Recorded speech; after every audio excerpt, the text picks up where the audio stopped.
السلام علیکم۔ دورہ قرآن میں خوش آمدید۔ آج ہم پڑھیں گے 13واں پارہ۔ اس کا نام ہے وما ابرئ۔ اس کی کل آیات ہیں 113 اور کل رکوع ہیں 19۔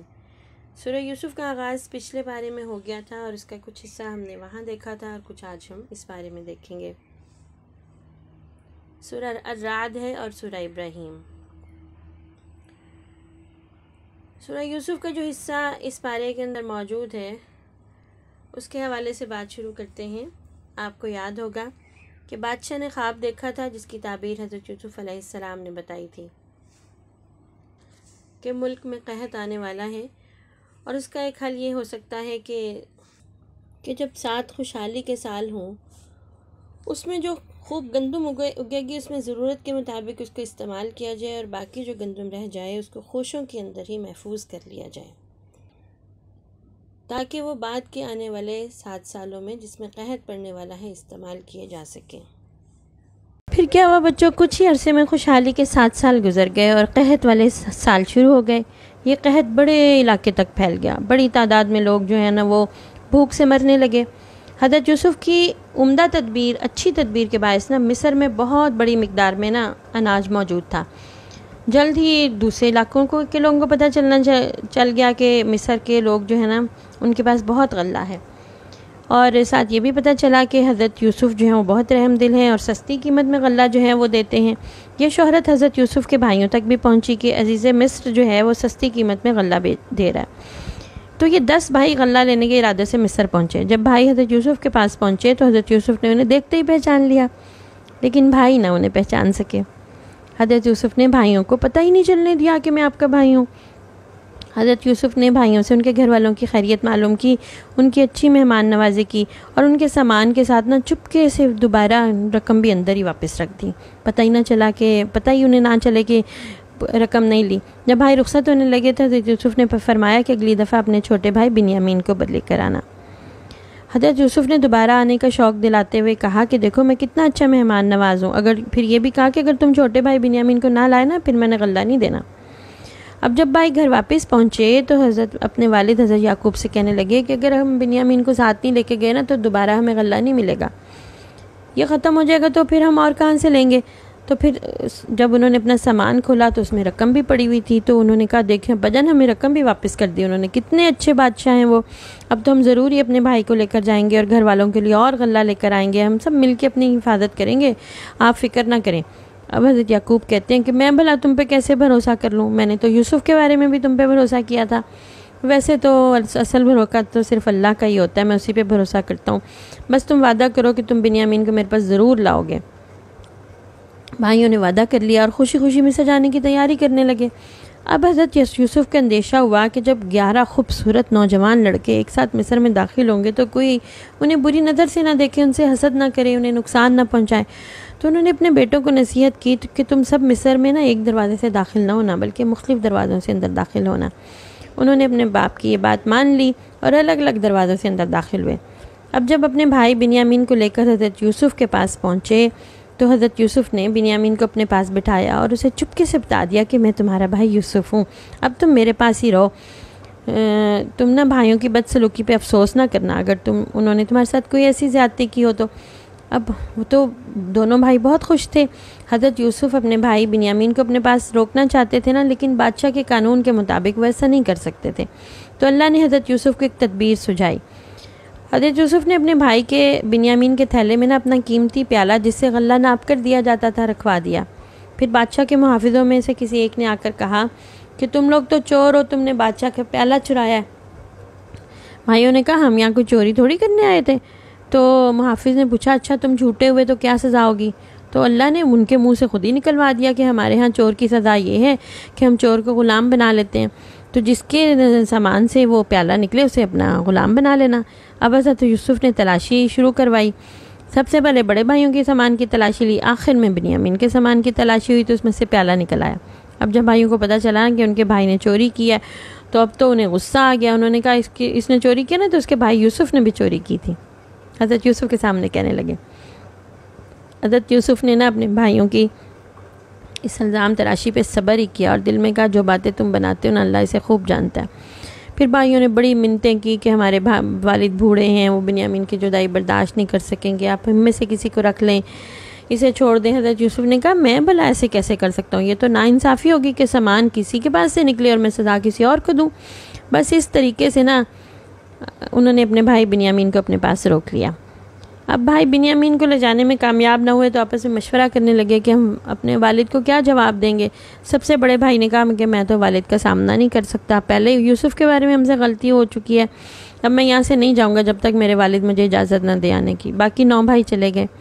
اب جب بھائیوں نے گھر آتے اپنے باپ کو بتایا کہ آپ کے بیٹے نے چوری کی ہے جس کی وجہ سے نہیں آ سکا، تو حضرت یعقوب تو بس دکھ اور افسوس کے مارے میں چپ بھی ہو گئے۔ انہوں نے کہا بس میں تو ایک صبر ہی کرتا ہوں، اور ایسا صبر کہ جس کو صبر جمیل کہتے ہیں۔ بچوں صبر جمیل کہتے ہیں خوبصورت صبر کو، ایسا صبر جس کی مثال نہ ہو، جس میں کوئی شکوہ شکایت نہ ہو، بس اللہ سے اس زیادتی اور ظلم کے بارے میں شکایت کی جائے۔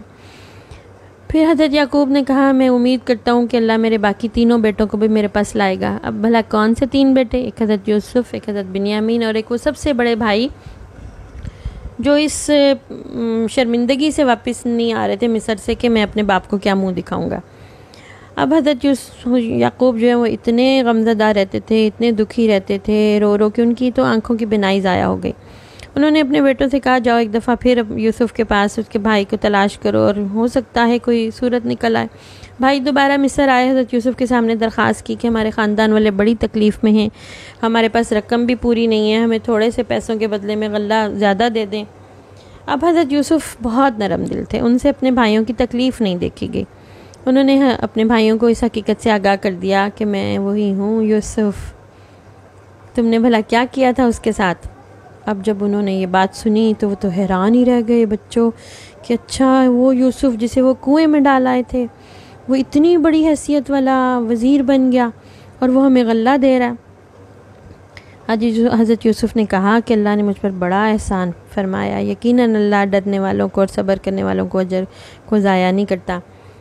اب جب انہیں پتہ چلا کہ یہ یوسف ان کے سامنے ہیں تو بڑی انہیں شرم آئی بچوں۔ انہوں نے اپنے جرم کا اعتراف کیا، حضرت یوسف نے اپنے بھائیوں کو معاف کر دیا اور اللہ سے بھی انہوں نے دعا کی کہ ان کے بھائیوں کو معاف کر۔ پھر حضرت یوسف نے اپنے بھائیوں سے کہا کہ میری قمیض لے جاؤ اور والد محترم کے چہرے پر ڈال دو، اس سے ان کی آنکھوں کی بینائی لوٹ آئے گی۔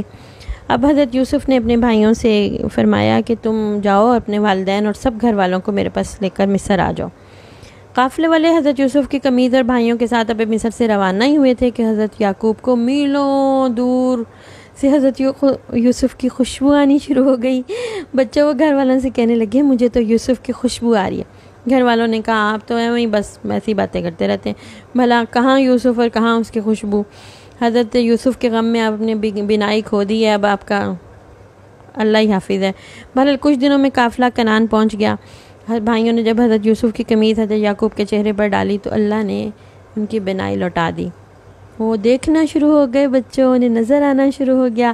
حضرت یعقوب نے اپنے گھر والوں سے کہا دیکھا میں نہیں کہتا تھا جو میں جانتا ہوں وہ تم نہیں جانتے۔ انہیں بچوں بڑی تسلی تھی، اللہ سے بڑی امید تھی کہ حضرت یوسف کو کوئی نقصان نہیں پہنچے گا۔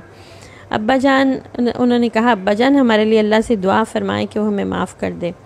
اس طرح پیارے بچوں حضرت یوسف مصر سے نکل کر انہوں نے اپنے گھر والوں کا استقبال کیا اور فرمایا کہ امن اور سکون کے ساتھ مصر میں داخل ہو جائیں۔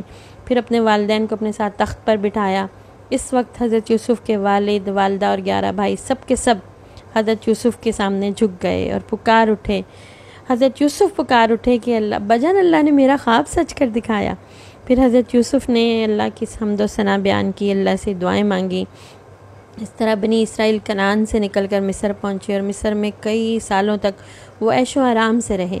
حضرت یوسف کے انتقال کے بعد بھی اہل مصر بنی اسرائیل کی عزت کرتے رہے جب تک کہ انہوں نے اللہ کی نافرمانی نہیں شروع کر دی۔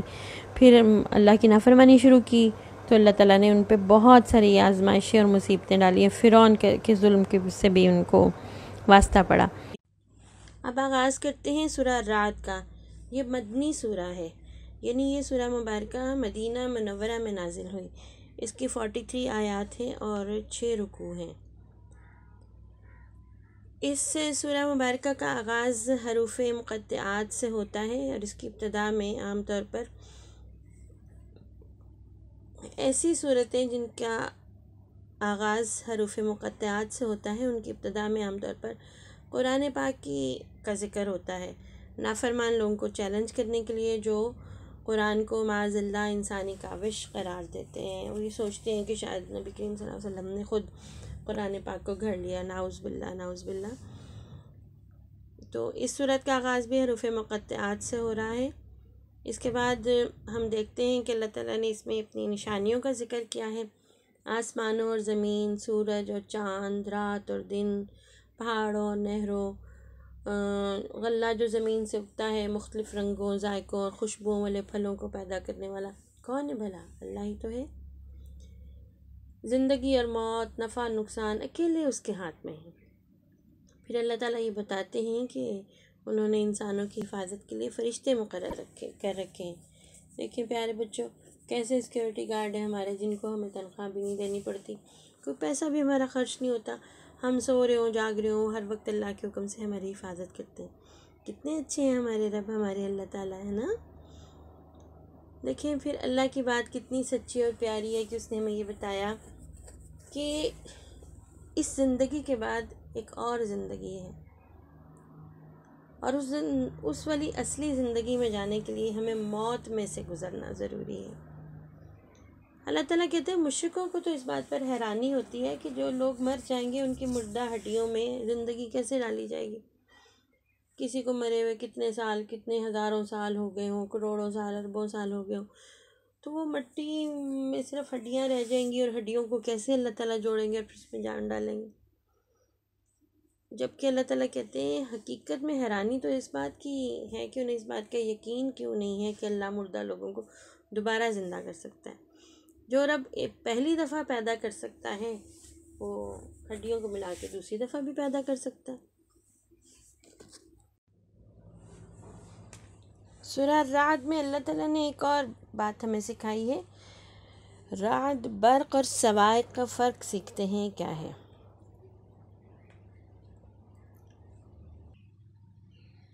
اگر ہم اس بات کا اندازہ لگانا چاہیں کہ ایک بادل کے اندر کتنا پانی ہے تو وہ جتنے علاقے پہ بارش کرتا ہے نا، اس سے ہمیں اندازہ ہو سکتا ہے نا بچوں؟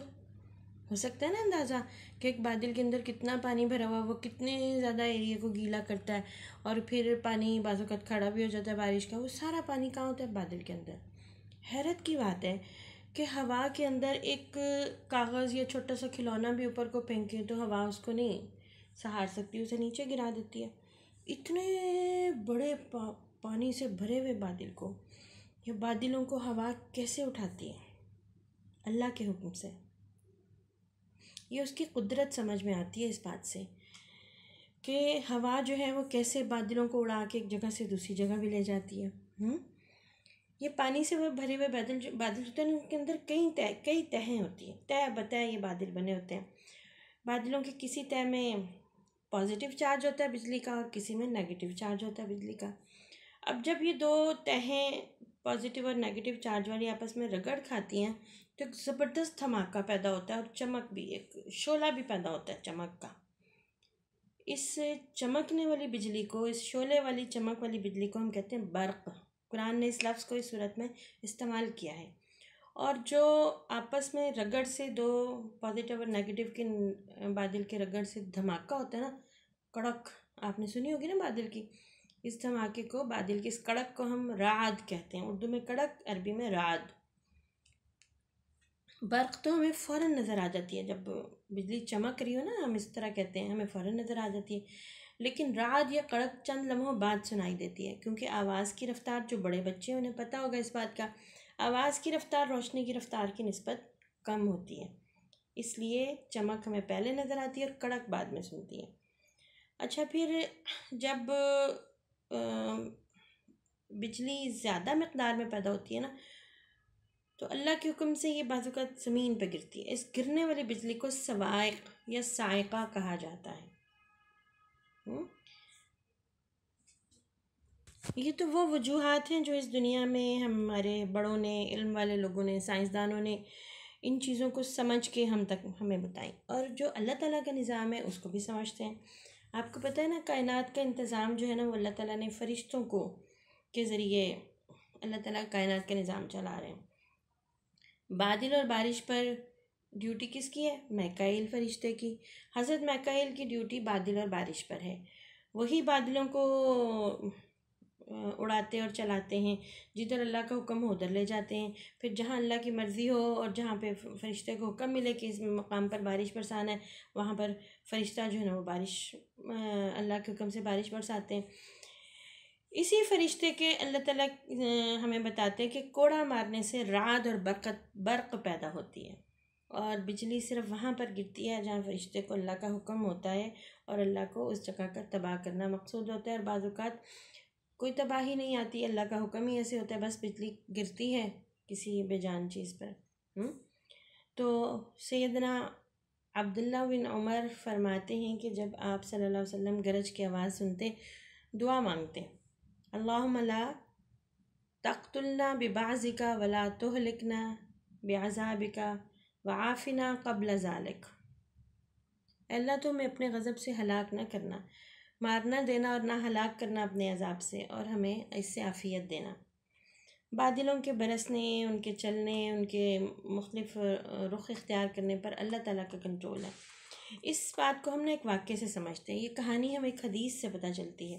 سیدنا ابو ہریرہ رضی اللہ تعالیٰ عنہ فرماتے ہیں کہ رسول اللہ صلی اللہ علیہ وسلم نے فرمایا، ایک آدمی جنگل میں جا رہا تھا، اس نے بادل سے ایک آواز سنی، جیسے کوئی کہہ رہا ہے کہ جا کر فلاں شخص کے باغ کو سیراب کرو۔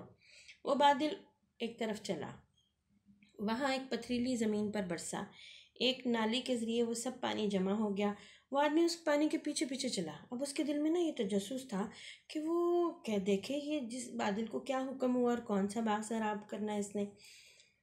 اب آگے چلتے چلتے اس نے دیکھا ہے کہ ایک آدمی اپنے باغ کو سیراب کرنے کے لیے نا بیلچے سے نا اس کی نالی درست کر رہا ہے، جس نالی سے پانی آتا ہے۔ جب نالی درست ہو گئی تو بارش کا پانی وہاں جو پہنچ رہا تھا وہ آگے باغ کی طرف چلنا شروع ہو گیا۔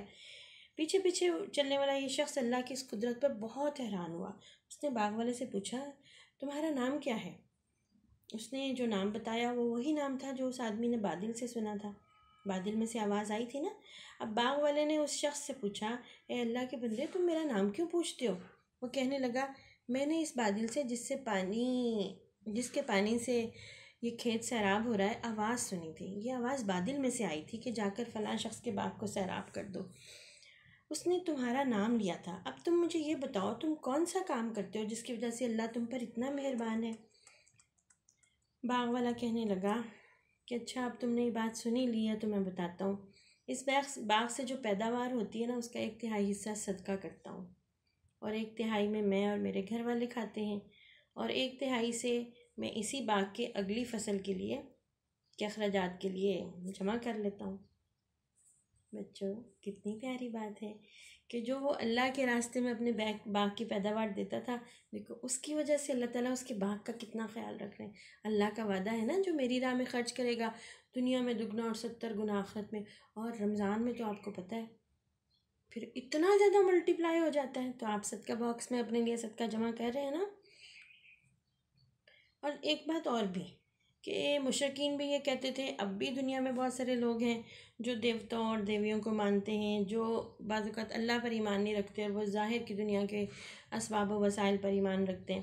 کچھ لوگ یہ کہتے تھے اس وقت بھی کہ بادلوں یا بارش کا دیوتا یا فرشتہ تو فلاں ہے، موت کا فلاں وہ ہے، فلاں جو ہے نا وہ اس بات پر قادر ہے، یا ہم یہ کہتے ہیں اچھا بادلوں کو دیکھ کے کہتے ہیں بارش پر سے برس جائے گی۔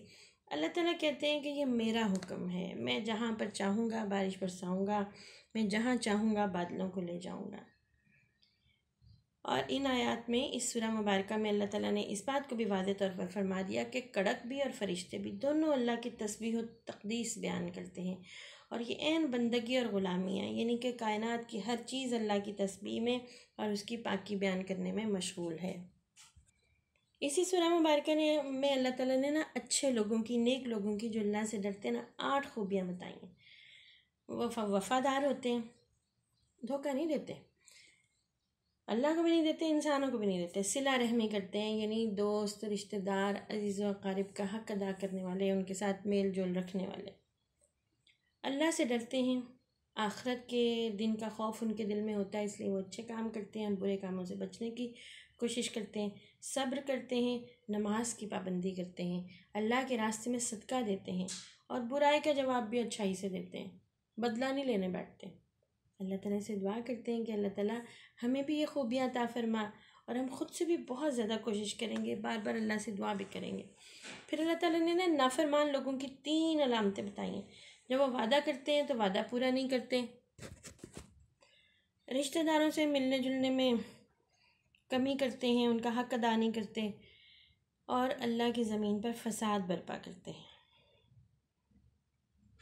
ہمیں کوشش کرنی چاہیے کہ ہم ان چیزوں سے بچیں جو ان کو اللہ نے نافرمان لوگوں کی علامتیں بنا کے ہمارے سامنے پیش کیا۔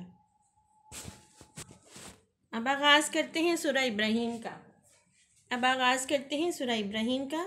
مکی سورہ ہے، یعنی یہ سورہ مکہ مکرمہ میں نازل ہوئی۔ اس کی 52 آیات ہیں اور اس کے 7 رکوع ہیں۔ اس سورہ مبارکہ میں اللہ تعالیٰ نے ہمیں یہ بات بتائی کہ تمام آسمانوں اور زمینوں کو اللہ نے ہی بنایا۔ اس کا مطلب ہے زمینیں جو نا ہماری زمین کے علاوہ بھی ہیں، اور جگہوں پہ بھی قرآن پاک میں آتا ہے کہ اللہ تعالیٰ نے 7 آسمان اور 7 زمینیں بنائی اور ان کی طرف وہی بھی جاتی ہے۔ اسی نے آسمان سے پانی اتارا، پھر انسانوں کے لیے طرح طرح کے پھل نکالے، پانی کی سواریوں کو یعنی کشتی، بحری جہاز ہے نا، اور پانی کی سواریوں، نہروں کو انسانوں کے تابع کر دیا، جس طرح چاہیں اسے استعمال کریں اور ان سے فائدہ اٹھائیں۔ سورج، چاند، رات اور دن کو انسانوں کے کام میں لگا دیا۔ سبحان اللہ، یہ سب لوگ ہمارے لیے ہیلپ کر رہے ہیں، ہمارے کام کر رہے ہیں۔ غرض جو کچھ انسانوں نے مانگا اللہ نے عطا کیا۔ نعمتیں اتنی زیادہ ہیں کہ اگر انسان گننے لگے تو اس کے بس کی بات نہیں۔ پھر اللہ تعالیٰ یہ بتاتے ہیں کہ اللہ کی نعمتوں کا شکر کرنے والے لوگ کم ہوتے ہیں۔ پہلے انبیاء کے ساتھ بھی ان کی قوموں نے دشمنی کی، ان کی بات نہیں مانی اور اللہ کے فرما بردار نہیں بنے۔ حالانکہ اللہ تعالیٰ نے ہر نبی کو اس کی قوم میں جب بھیجا تو یہ دیکھا کہ انہیں لوگوں میں سے ہو، ان کا ہم زبان ہو، ان کے اپنے اندر رہتا ہو، ان کا رشتہ دار ہو، ان سے میل ملاپ رکھنے والا، تاکہ وہ ان کی بات ان کو سمجھ میں آ جائے۔ لیکن انہوں نے اس پہ بھی اعتراضات کیے، اللہ کے وجود کے بارے میں بھی شک کیا، اور پھر یہ کہا کہ رسول تو انسان نہیں ہو سکتا، لو بھئی ہمارے تو باپ دادا جیسے زندگی گزار رہے تھے ہم تو ویسے ہی گزاریں گے، ہم کیوں ایسے کریں کہ ہم کسی اور کی بات مانیں، یعنی رسول کی بات مانیں۔ اس طرح کی ضد اور ہٹ درمی۔ اور پھر اللہ تعالیٰ یہاں یہ بھی بتاتے ہیں کہ اللہ کی بات کا انکار کرنے والے جو کافر لوگ ہیں نا، کسے کہتے ہیں کافر؟ اللہ کی بات کا انکار کرنے والے، ان کے لیے جہنم ہوگا، اور جو مومن ہے نا اللہ کی بات ماننے والے ان کے لیے جنت کا وعدہ ہے۔ جب قیامت کے دن حساب کتاب ہو جائے گا نا تو شیطان جو ہوگا نا وہ گمراہوں سے کہے گا کہ جو وعدہ خدا نے تم سے کیا تھا وہ سچا تھا، اور جو وعدہ میں نے کیا تھا وہ تو جھوٹا تھا۔ میں نے تم پہ کوئی زبردستی تو نہیں کی تھی کہ ضرور میری بات مانو، تم تو خود ہی میری بات میں آ گئے، میرے دھوکے میں آ گئے۔ دیکھ لیں بھائی، شیطان ہمارے دل میں وسوسہ ڈالتا ہے، ہمیں برا خیال ڈالتا ہے، لیکن وہ ہمیں نا زبردستی نہیں ہمارے ساتھ کر سکتا کہ ضرور ہی ہم زبردستی ہم سے کوئی کام کروا لیں۔